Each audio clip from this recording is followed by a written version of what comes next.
Hi, I'm Tony Wagner, the Innovation Education Fellow at the Technology and Entrepreneurship Center at Harvard. I recently wrote a book called The Global Achievement Gap, which explores the new skills all students will need for careers, college, and citizenship in this global knowledge economy versus what's being taught and tested even in our best schools here in the U.S. This resulted in an extraordinary invitation from the National Board of Education of Finland to consult with them as they think about their comprehensive education system for the 21st century. I accepted because Finland is the highest ranked country in the world by any education standard. And I wanted to understand what is it that has gotten them this far and what might be some of the lessons we could learn here in this country. So join me as we take a trip to Finland to learn about their extraordinary education system.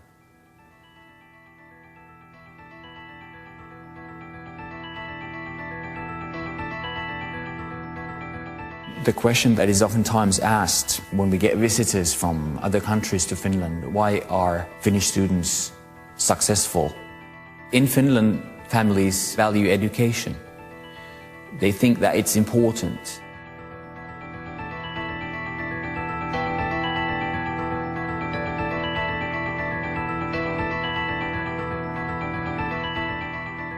We offer the same system for all the pupils. No matter what their social background is, no matter what their parents do and so on, so everybody gets the same, similar education. We have a consensus about what we want young Finns to be after. We want to provide a broad citizenship for every Finn.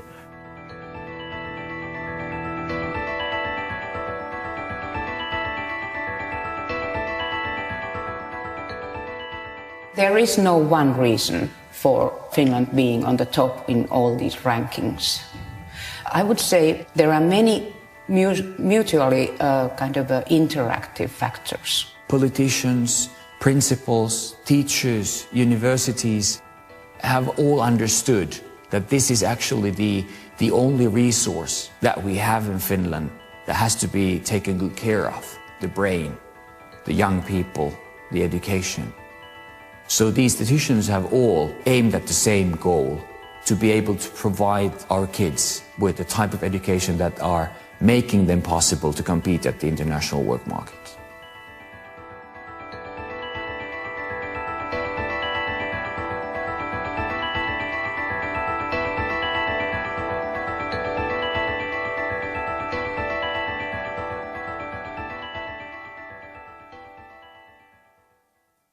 So how do you go about understanding a country's education system?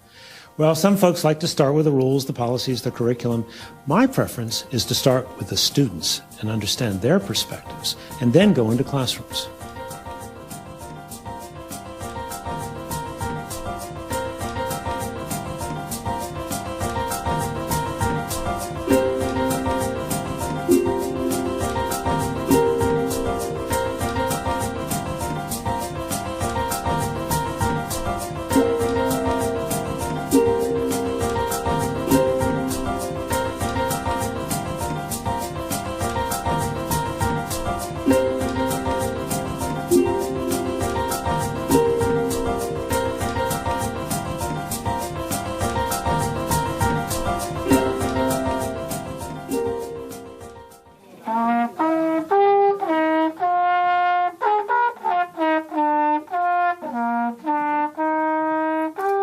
While we were in Sippo, I visited an elementary school, grades 1 through 6. A couple things stood out for me. First of all, the size of the school, small. Their schools, elementary, middle, and high, are much smaller than ours because they understand the importance of more intimate working relationships between teachers and relationships between students and teachers. Class size also tended to be smaller, on average about 20. But the other thing that stood out was in this particular lesson I observed, where students were learning about different sources of energy, both renewable and non-renewable, in second grade. But after they'd been studying energy for several weeks, the teacher asked them to write a puppet show, imagining that the power had gone off in their home, and then representing what would happen. Real-life experience, thoughtful concepts, and the arts integrated into one curriculum. What is your dream? What would you like to do or accomplish in your future?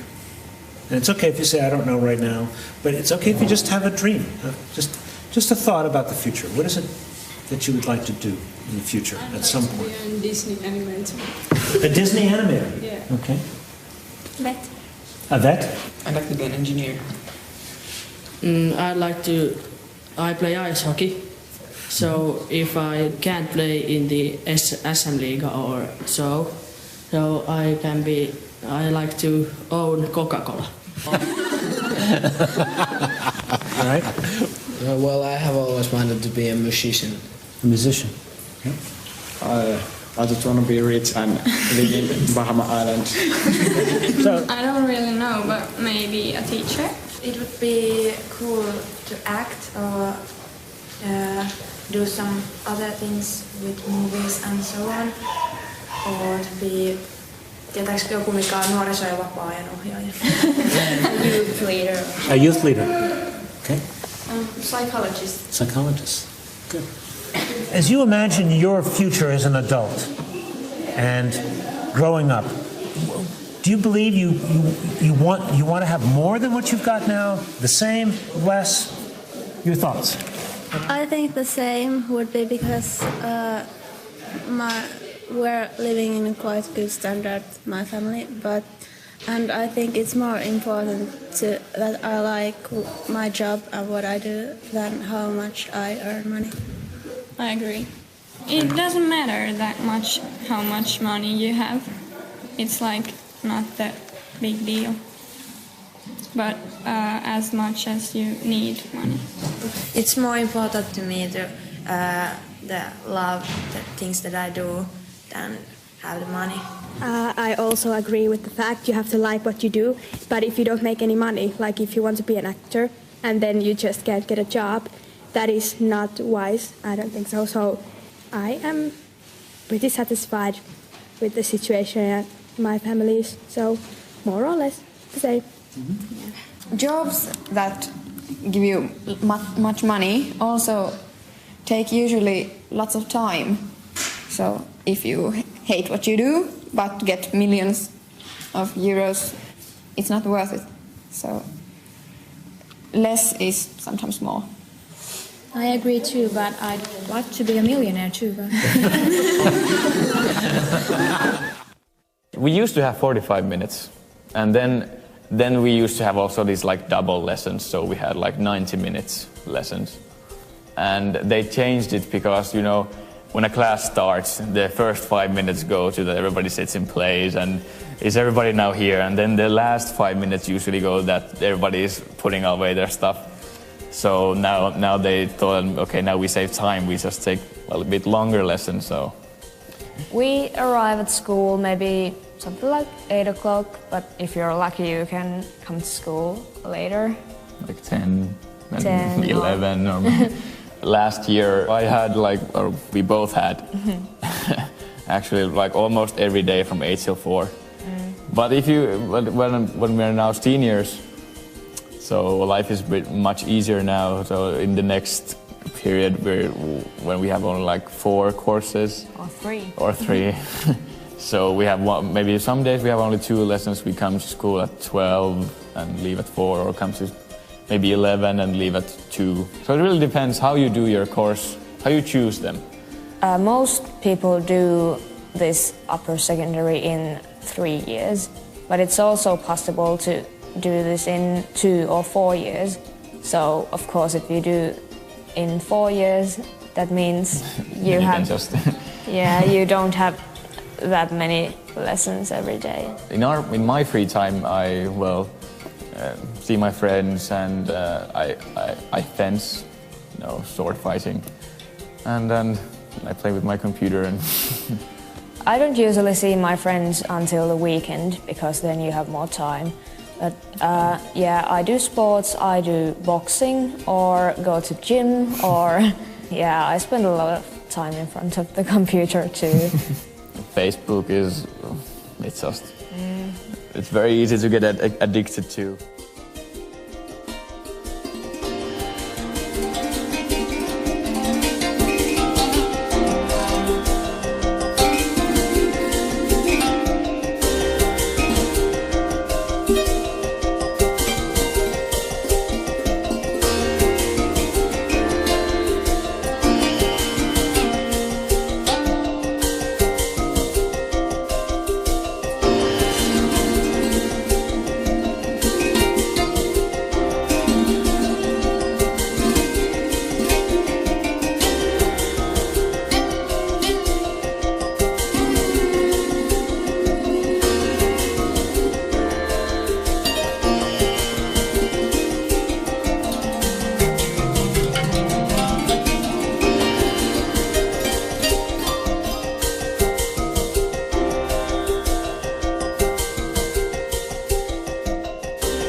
So what can America learn from a small country like Finland? Well, the better comparison is actually with our states, which have substantial autonomy for their education systems. So we think it's actually interesting to compare the results from Finland with a state that has similar demographics, size, and population, and in fact was settled by Scandinavians, Minnesota. Minnesota, according to the last national NAEP test, our nation's report card, scored 4th highest in 8th grade math scores and 2nd highest in the country on 8th grade reading. But what most Americans don't understand is that our best is simply not good enough by international education comparisons.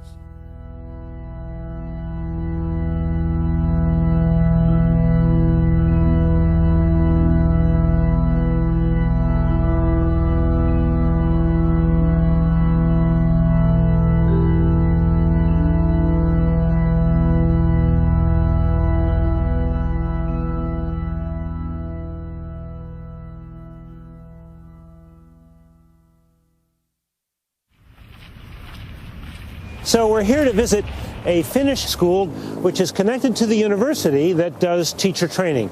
So what we expect to see are regular academic classes being taught by teachers who are also training student teachers. Here what we have is the lesson plan for the math class we're about to go visit with Johannes.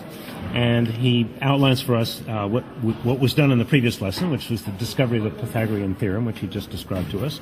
Now what we're going to apparently see is some oral calculation, proof of theorem, checking homework, how to calculate legs, that'll be interesting, written examples, individual practice, a short test of taught matter, and finally homework and self-evaluation. And it's a 75-minute class, so we're off to learn some math this morning.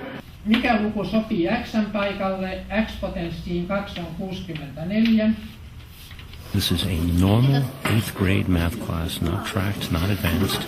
And yesterday this 8th grade class was discovering the Pythagorean theorem. So in some respects this is a fairly traditional class, teacher at the front of the room, kids facing the board. But one thing that's quite different is the fact that it's the kids doing the problems at the board, not the teacher. So that's the teacher's way of really trying to understand what these kids know and what they don't know. It's a dramatically better way of testing their thinking than just sort of collecting homework and grading it. Behind us, there are 7 student teachers who are observing this lesson as a part of their basic training. They are required to observe a large number of lessons, and not only just observe them, but then go back and in small groups critique and discuss those lessons. Oikeastaan we have very little testing, perhaps, you know. Yes. We don't have practically any testing until the end of the high school. Yeah, the matriculation exam. Yes. The more relaxed atmosphere that characterizes classrooms now seems to facilitate and improve learning and student motivation. We try to all the time say that it's up to you that you learn. Yes. And this is good for your future and it's fun to learn. So what did students have to do? You wanted them to understand this theorem. I want them to discover the theorem. To discover it. Discover the theorem. Well, that's a really important distinction, isn't it? Yes, yes. The emphasis is not so much on mechanical performance, but on using math in concrete situations and sort of understanding the math. Our school system is very much oriented toward this kind of understanding and reading and also some problem solving and this kind of things. Teachers have always been revered in Finland. In the villages, they were the wise elders that people went to for advice and so on. But what is particularly striking about the Finnish story is how they have changed the nature of teaching. Teachers are no longer assembly line workers. Page 87 by October 5 in the textbook. They have become knowledge workers, working collaboratively, thinking of their classroom as their laboratory for continuous innovation, trying to understand how to ensure that all students achieve at very, very high levels. Teachers are the ones who facilitate students to create, to do knowledge work together. And this kind of a knowledge co-creation happens in these learning environments. Today, teachers in Finland lead this kind of a multi-professional work together with those who work in libraries, science centers, museums. If you want to become a teacher, You have to do pretty well, and also you have to have pretty high marks, high grades to be able to enter the university. And if you do well, then you might be accepted. Not everybody who succeeds really well and has good grades, they are not automatically accepted. In a lot of countries, teaching is something that those people who can't get other jobs do. But in Finland, it's a job where people apply to the teacher education and to be teachers. So it's an esteemed profession. Young people in Finland, they want to be teachers. And we get very competent teacher students. We have 5-year study programs for all teachers, both class teachers and subject teachers. Subject teachers, they major in their subject, and class teachers, they major in educational studies. So it's 3 years of bachelor's and 2 years of master's. I've been a student. It's quite rare that all teachers have the university master's degree. Yes. I think most countries don't have that. It's probably one factor. The main reasons for our success, I would say, that it's teacher education, that we're able that we have teachers that all have masters. We call it a research-based teacher education. And it means that it's much more important to learn to think pedagogically and be a reflective, inquiry-oriented teacher. Even if you do extremely well in both your matriculation examination and have good grades in your report card, you cannot just walk in. So you have to do well also in the entrance examination. And for that you have to study quite a lot, I'm afraid, because the percentage who manage to start their studies at the university, that's quite low in Finland. We have much more applicants than what we can take in. So teachers' profession is very, very highly appreciated here in Finland. This year there were 1,600 applicants, and we could take in only 10% of those people. But if you manage to get into the university, so you start your subject studies, they have to have a degree in these subjects that they teach. They have lessons, they have tutorials, they have small group discussions at the university. Then they sit down with the supervising teacher, and then we actually start planning the lesson or lessons.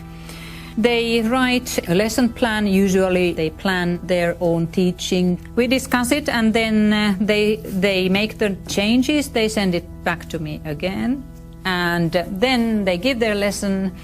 After that we have a quick feedback session with the students who have also been observing the class. These feedback sessions, they are very, very important. Actually, it takes a lot more time to actually fulfill one lesson. So it means that the students we get in, they are very motivated, and they are very, very well educated when they come in. So they are very high quality students. Of course, sometimes we do have cases where we just have to say that, okay, maybe you should do something else. This is not maybe your place, but very rarely. Ovat ihan virkamiehiä, jotka on nimitetty virkaansa.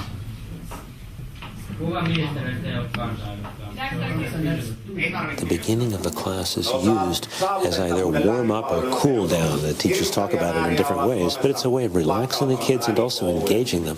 I'm also struck by the fact that this teacher has never seen this group of kids before, but his rapport and his interaction with them is just wonderful. Lively, interesting, fun, but also very academically demanding. 8 ihmistä samassa käymässä, ne edes tunne toisiaan. Miksi ne kutsuttiin? Solukäyppä. He's using very cognitive aids to actually teach a fairly basic concept at the moment. The 3 questions at the top of each slide is, who is this person, what is the ministry, and what is the political party? Kyllä. Tänään itse asiassa käsitellään juuri tätä aihetta, että millä tavalla se luottamus säilyy niin kansalla kuin eduskunnalla, esimerkiksi ministereihin tai kansanedustajiin. Seuraava pari. valtioneuvoston. Tämä laitetaan vihkoon nyt ylös. There's a little debate taking place now. The student teacher just put up the frameworks for comprehensive education that was approved by the ministry some years ago. And the student just said, well, do you think the ministry has lived up to the promises they've made about what a good comprehensive education should be? So now they're debating the quality of the education they've received versus what was being promised to them. Whole group asked very tough question. Yes. Maybe, I think. Yes. But fortunately, you have very good knowledge of the subject. Not once you were lost. What do you think about the lesson? I thought it was very nice. I wouldn't have spoken so much in the lesson, and I would have given them more space. But it's a difficult subject, and they ask questions all the time, so it took the time. The challenge for any of us as teachers is what Ted Sizer said, which he said, less is more. Yeah. Doing less, going in greater depth. Yeah. Again, maybe too much talk from me, and I like to have a little bit more activity for students. Yes. I understand also your problem that you have had so much to teach that it's very difficult to cut. They observe our classes in multi-subject groups. So all those who are considering coming to the teaching practice follow lessons given by us. We just teach. We do our everyday work, and they follow us. So you're really modeling the behavior, or behavior being of transparency, right? You're having whole groups of kids, future teachers, come in and watch you teach. It's true. And in part, which, as I hear you say this, you're saying that this is the norm. That the norm is we're going to watch each other teach all the time. Is that a fair summary? The stage is open for everybody. You could drop into any classroom here and watch. And it's also encouraged before they start teaching themselves. So we have these observation sessions ongoing all the time. And they're told what to be looking for? The questions that we have designed for that purpose they're quite simple. What did you see? It could be one question. What would you have done differently? What are your thoughts about some points? 3 very simple questions, because we realized these 3 simple questions might, in a way, lead their concentration to the content.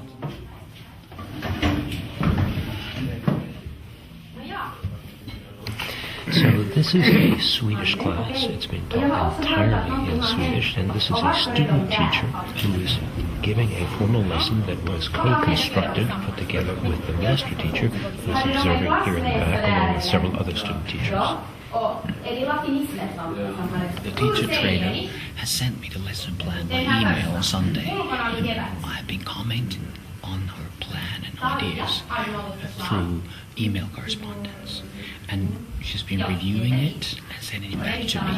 What I do now during the lesson, I have the lesson plan in front of me and I comment on it, looking at the things she does and probably giving her hints what could have been done differently. And she gets right away my comments after the class.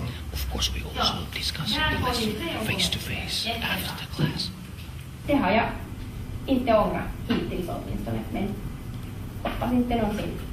She's quite well using other material, for example a YouTube video and text from other resources, but going back to the actual resource textbooks after these introductory sections.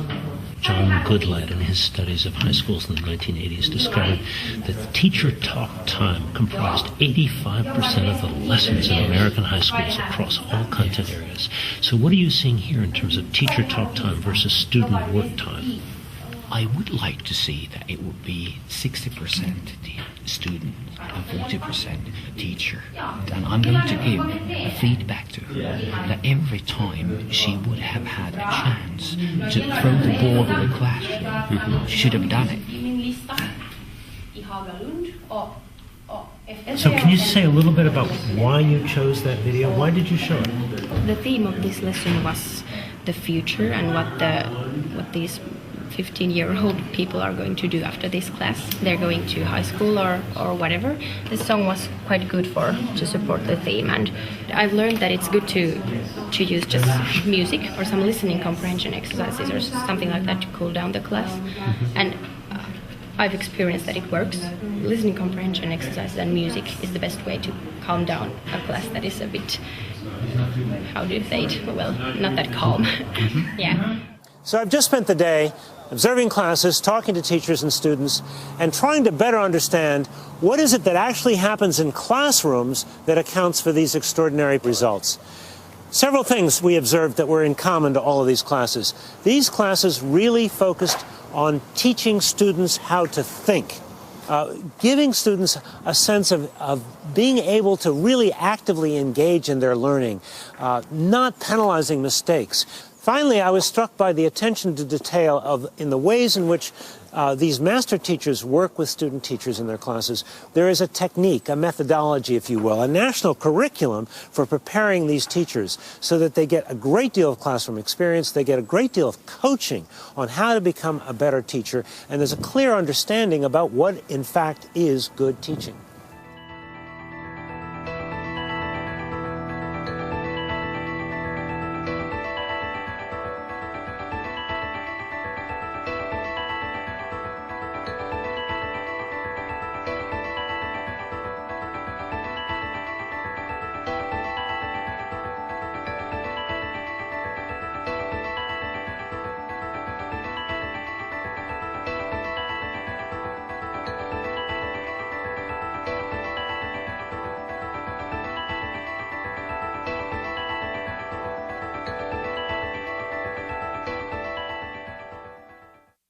In Finland, we have got a high living standard, and almost everybody can travel and have houses, and it's enough. It was very satisfied for me to hear from my daughter that she doesn't want anything more.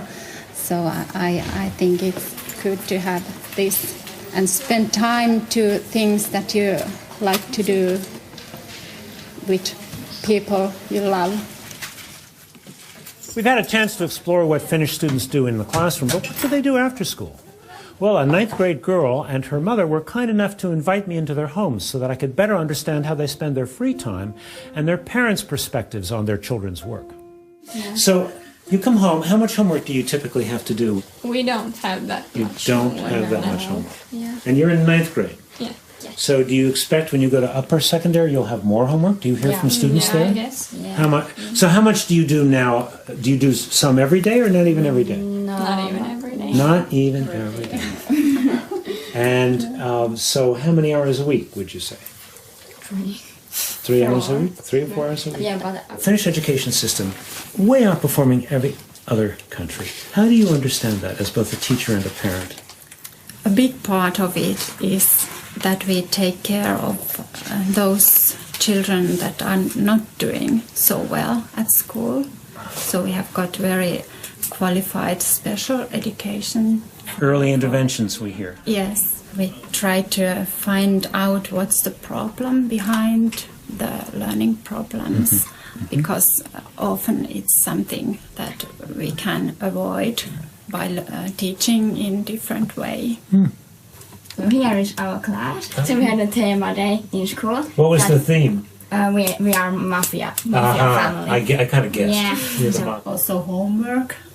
I'm not concerned about that at all. I've always known that they do their homework. I never check if they do You don't have to check. You don't. No. Do you even ask what's your homework, or how much homework do you have this week?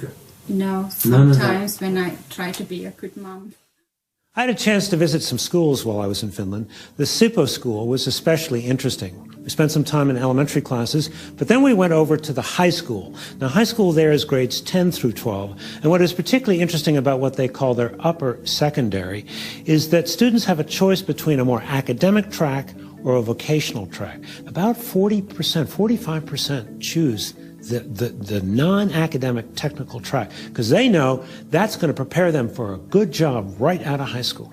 There's a respect and a dignity about all work in Finland. And what matters most is the skillfulness and intelligence you bring to whatever job you may have. A long time ago, I went to the technical university, and I studied electrical engineering and electronics. And after that, I have been working at different companies for 30 years. I wanted to decrease the stress level because I was a technical director in a company, and this is how I did it. I started to teach something I have learned. One big finding was that experts don't know how people learn, because there are many different understandings. So I'm trying to understand how it really happens in practice. So, yeah. What I like in teaching is many things. This is demanding, a lot of challenges. You can see the results. You have long summer vacations. What else you need? In practice, all students here may also select courses from the academic side. It's possible also in the opposite way, even though not many are doing that. Directly after basic education, young Finns go to, about 45% go to vocational education and training. About 50% go to upper secondary general schools. The balance between vocational education and training sector and upper secondary general sector is very good for Finland, and we set a policy target a decade ago for us that we should actually have more balanced situation in Finland. Reasons behind it, there must be actually developments of vocational education and training sector.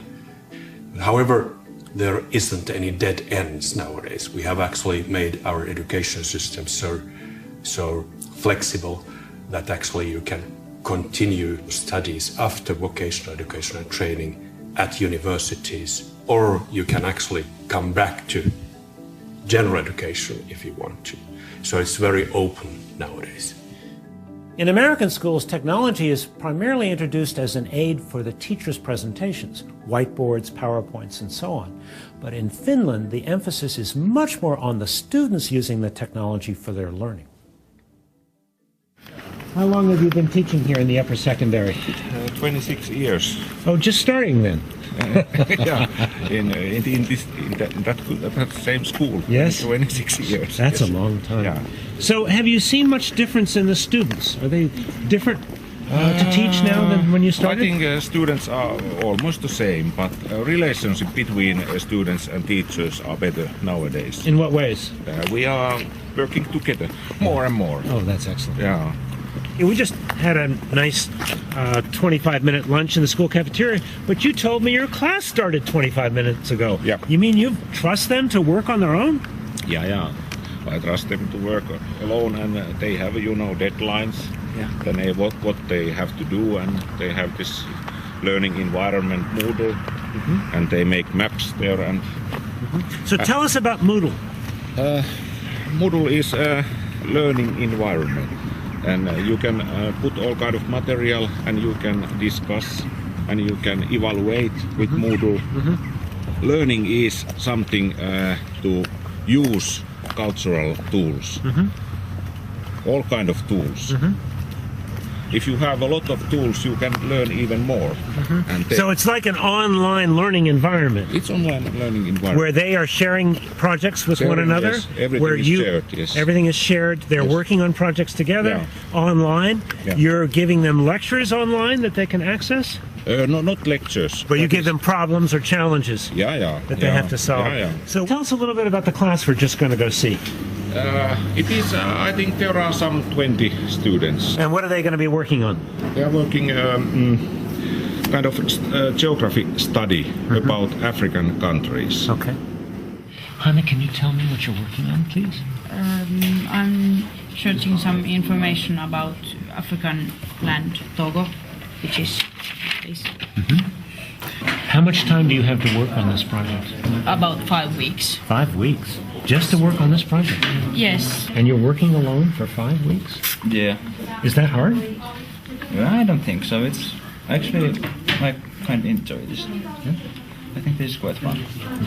I have to do something in every category? Yes. Here we're working on Zimbabwe's nature map, and I have to make one map on paper and one map in internet. Oh, I see. So you're also having to write here some answers that the rest of the class will see that will be shared from the software. And other students will comment on your work? Yes. Yes. Do you find this useful? Would you rather be reading a textbook and taking tests? I think this is quite a good way to learn. Use more of your own creativity, your own thinking, and your own ideas about how to create an effective mind map? Yeah, exactly. Niin, tuohon linkkiin sun pitäisi kopioida se sieltä sivun otsikko vielä. Tää kokonaan? Joo. Eli se, ja sit se laitetaan siihen kopioi liitä. Ja sit OK. Ja nyt kun sä meet sinne Moodleen ja painat tallennan, niin se tulee. We are studying business marketing. So at this moment, we are studying the social media marketing, which is a quite new area. You know, no one knows where the marketing in social media is going. So students are actually in the Facebook, which they love, trying to find out different kind of articles, especially about Facebook and marketing. They are using Wikipedia. It's quite interesting because when you see something new is growing, so you need to go right to it and to see where it's going to.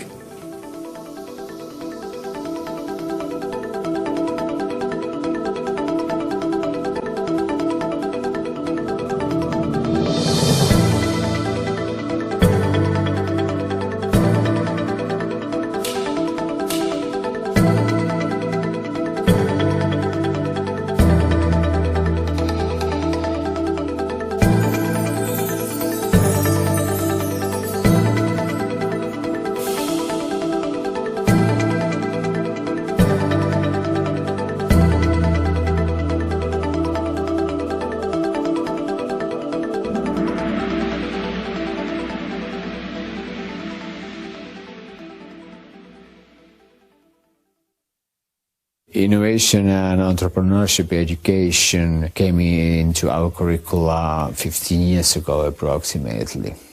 It should be included in every teaching and every subject.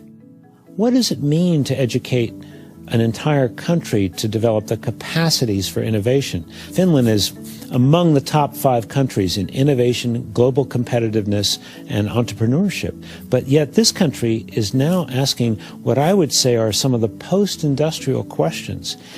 If education is to be something that maybe is for its own sake, to develop curiosity, to develop imagination, to develop social bonding and networks, what does that mean that we might need to do differently? How do we free up time and space for more exploratory learning, not just transmitting information, but giving young people chances to explore, to experiment, and to create new knowledge and new information?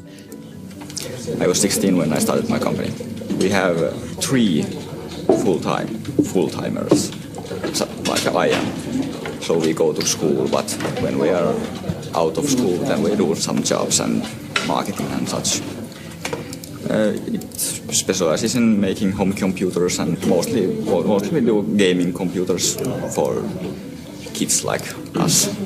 We know what we want, and that's what we do. So this is actually the main site.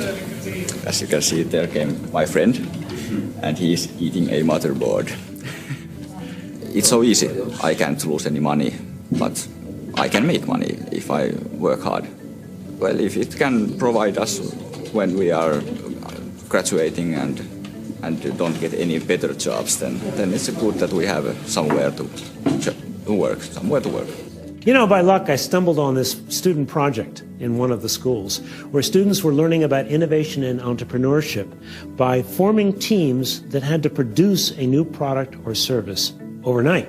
quite literally. They were spending the night in schools with their teams and with adult chaperones, learning the skills of innovation and entrepreneurship. You know, it's a very rare school in our country that teaches anything like that. We have some schools that do an extraordinary job of giving all students a work-based internship. Some schools that enable students to do what we call service learning, community service. But I think in Finland, these things are far more common, whereas in our country, they are the exception to the rule. Tell us a little bit about this innovation camp. What is it about? Well, it's about what is called entrepreneurial. Entrepreneurship? Yeah. Okay. And we're here to, how do I say this? Well, people are coming here. We are forming groups, 5, 6, 7 people about in a group, and they're going to start a business here. Is it true you're going to be here all night long? Yes, 24 hours, 26. 26 hours? Yes. What is the point of being here all night long? It exhausts you to a limit where you really got to push it to the limit, yeah. Well, if you hang around for 24 hours with the same people over here, well, you learn to know the people that you're working with, so you get better teamwork. Teamwork, of course. And think more freely, not so... More open-minded. Yeah. Okay. Yeah. Well, you have to be really social in these things. Really. It's not that obvious for everyone. So, well, people may think that you can, well, I can make a company of my own and I can do it all by myself. I don't need any help. That's not true. You learn it here. Back in the 1970s, Finland realized it really could leave no child behind because every child was needed to be a part of the greater wealth of the country. So what have you done? You said you've been kind of creating your education system from scratch since the 1970s. What are its hallmarks? To be frank, we didn't start totally from scratch, but actually we formed comprehensive school in Finland during 1970s. The comprehensive school is intended for all, not segregating the age group. The parallel system refers to the system that is still present in Germany, for example, in the 5 first years during your education, at the age of 11, that they tell that you're a poor performing student. You're never going to end up with the academic profession. And that's like a weapon that they use, like a whip. And it's totally different from the idea that we have about education, providing everybody the same possibility, the same opportunities, even the same curriculum. We started to discuss about the possibility of a single and unique and equal education for all. And it took 5 years to discuss that, but finally it came into force in 1973 that there should be a kind of basic education that is similar for everyone regardless of social or economic background. The system in Finland relies on the principle of equality and equity. As a parent, you are sure, wherever you live in this country, that your child is getting same type of education with same type of curriculum. So it's equal and it's free. They get all the materials free of charge. They get their food, lunches, even snacks like in our school, free of charge. It's very democratic in that way. Can you tell me about the balance between what is done nationally versus what is done locally? Yeah. Nowadays, Finnish state and actually Finnish National Board of Education sets core curriculum for basic education. It gives much leeway to schools and municipalities to operate. It's also blessedly brief, isn't it? I mean, your curriculum frameworks are about this thick, aren't they? It's about that. Which is really extraordinary when I think about our textbooks. That's true. In our society, we have a core curriculum, and then schools make their own curriculums, and they have lots of liberty in making their own decisions. Second phase was actually that during 1980s we moved teacher education and training to universities, so that all teachers are required nowadays master's degree in universities. We do not have any kind of an inspectorate. You know, there are no inspecting schools or teachers. We kind of trust to our system. You know, we have a whole system where principals are supposed to come in and formally evaluate the teacher. But you don't do that here, do you? In Finland, the school's education system is based on trust. That the teachers are trusted to do their work properly. If people are trusted, then they want to be worth that trust. They are more bound to be trustworthy. I think people perform better when they are trusted. They do a better job when they are not controlled, because nobody wants to be told what to do. So there is a huge trust to all levels in this educational system we have. Ministry trusts on the schools and this system, and parents trust on our educational system that allows you to act freely, concentrate on your individual way of learning how to learn. Actually, it took 25 years to learn how to trust. And in 1991, 1993, when we localized the curriculum process I told you previously, we learned to trust each other. I think if people are always checking up on you, then you are just trying to show them that, or try to look that you are doing your job well. But if somebody really trusts you, then I think it's a basic human quality, wanting to be worth that trust. A compliance-based system, you know, is something we see around us all the time, where students are saying, what do I have to do to get a C or a B? What's the minimum? Teachers sometimes complying with the district mandates, districts complying with the testing requirements, everybody trying to figure out what's the minimum they have to do to just get by. So far, the trust has been very important. And I would like to say that why we can have trust is that we have trained and educated teachers so well. We can trust them. They are professionals in their field. And otherwise, we couldn't work, actually. If we set too strict guidelines for teachers and they are highly trained, why to bother? It's up to teachers to do their job. But trust is incorporated in many ways in Finnish society. You know, I've seen some wonderful schools in this country. Almost all of them were small. Almost all of them were startups in the sense that they were new, small schools within schools, schools of choice or charter schools. And almost all of them were based on trust. So there's no question in my mind that a trust-based system, trust with professionalism, can get absolutely better results. The question is, can we do trust at scale? I think it's a necessary experiment. We have to find out, because the compliance system at scale is simply a spiral downhill.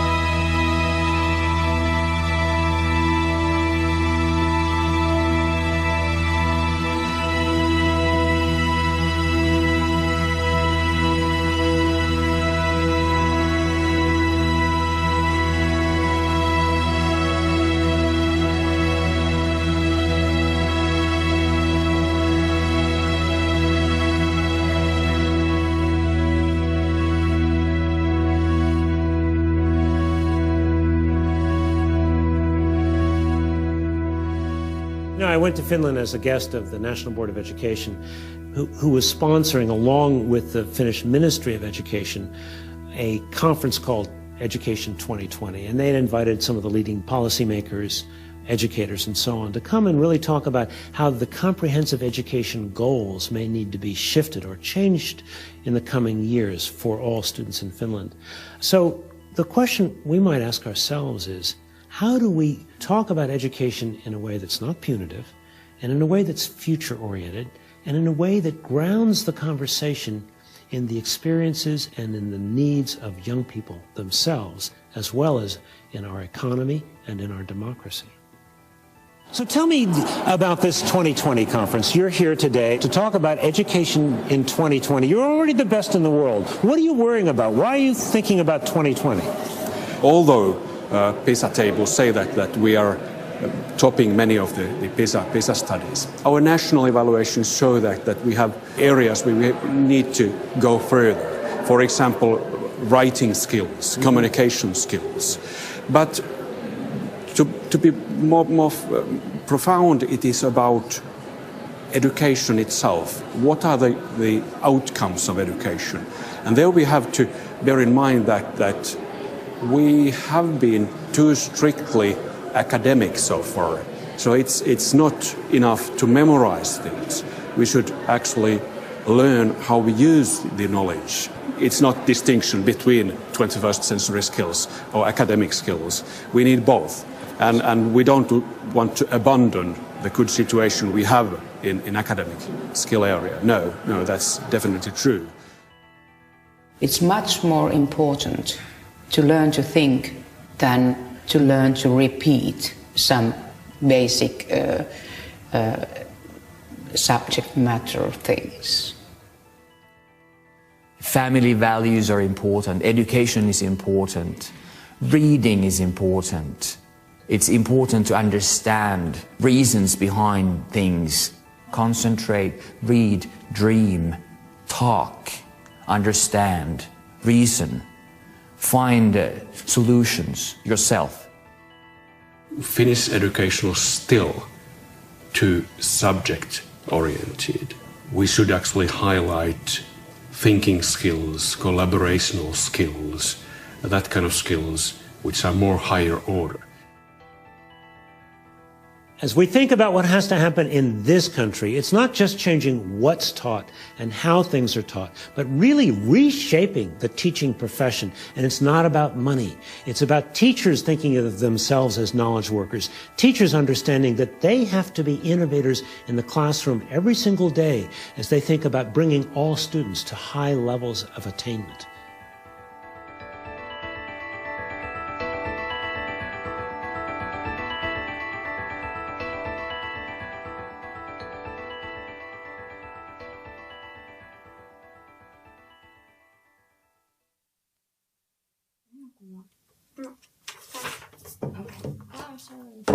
Yeah, I don't know her playlist like good, but yeah, she's good. No.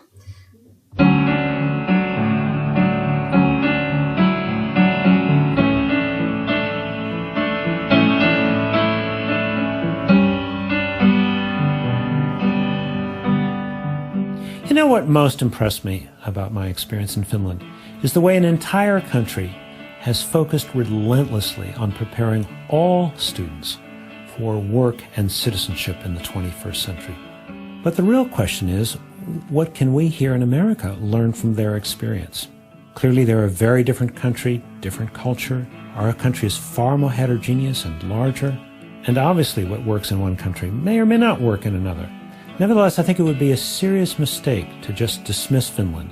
In fact, I believe we need to see Finland as a laboratory for 21st century educational innovation, a place that has done sustained research and development to create a truly world-class education system for a new century. Oh, well done! Good job!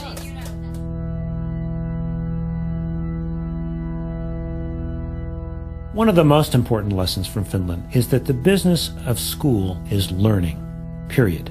It's not sports, nor is it even extracurriculars. Nothing interrupts the learning process in classrooms. It is sacrosanct. A second valuable lesson is the way in which they have totally transformed the education profession over the last quarter century. Very high standards for admission into schools of education, so only the very top students become teachers. All teachers must earn a master's degree, which brings far more academic rigor into the classroom. and the kind of training these student teachers receive, where they observe master teachers and have their own teaching practices critically evaluated, really prepares them to enter into the classroom ready to engage all students. Yet a third lesson from Finland is the idea of less being more. Very few national curriculum guidelines which can be adapted locally. Class time is longer and there are fewer classes in the day, which allows students far more time to do projects and to go into greater depth in their academic studies. Then there are the ways in which Finland has focused on how best to motivate students. The students have many more choices for the projects they pursue in their classes, and the arts are far more well integrated into every class. But perhaps most important, by developing a very comprehensive vocational education system at the high school level, which prepares students for jobs immediately out of high school. I have to wonder that if we gave every student the choice of a high-caliber vocational education system in every high school in America, might we not be able to significantly reduce our epidemic dropout rate? But what I found most surprising of all is the way in which the Finnish education system is built upon trust. The ministry trusts the municipalities to adapt and adopt the national curriculum as needed. The municipalities trust the teachers and the schools to do what's right. The teachers even trust the students to use their time wisely and to use the internet and other technologies responsibly. Of course, trust doesn't happen overnight. The Finns began with developing a real consensus about the importance of education and the purpose of education. This consensus has enabled Finns to work far more collaboratively and cooperatively to prepare all of their children for a rich and satisfying and productive life in the new global knowledge economy. So is there anything Finland might learn from some of America's best education practices? Actually, I think there is. In the best schools that I've seen in this country, students have digital portfolios and publish their work. Teachers videotape their own and one another's lessons, leading to a kind of transparency for all students and teachers in learning and teaching. So, of course, we have some wonderful teachers in extraordinary schools here in America. But what was so inspiring about Finland is the way in which they are doing this kind of high level of education for every single student in the country. For me, this is the Finland phenomenon.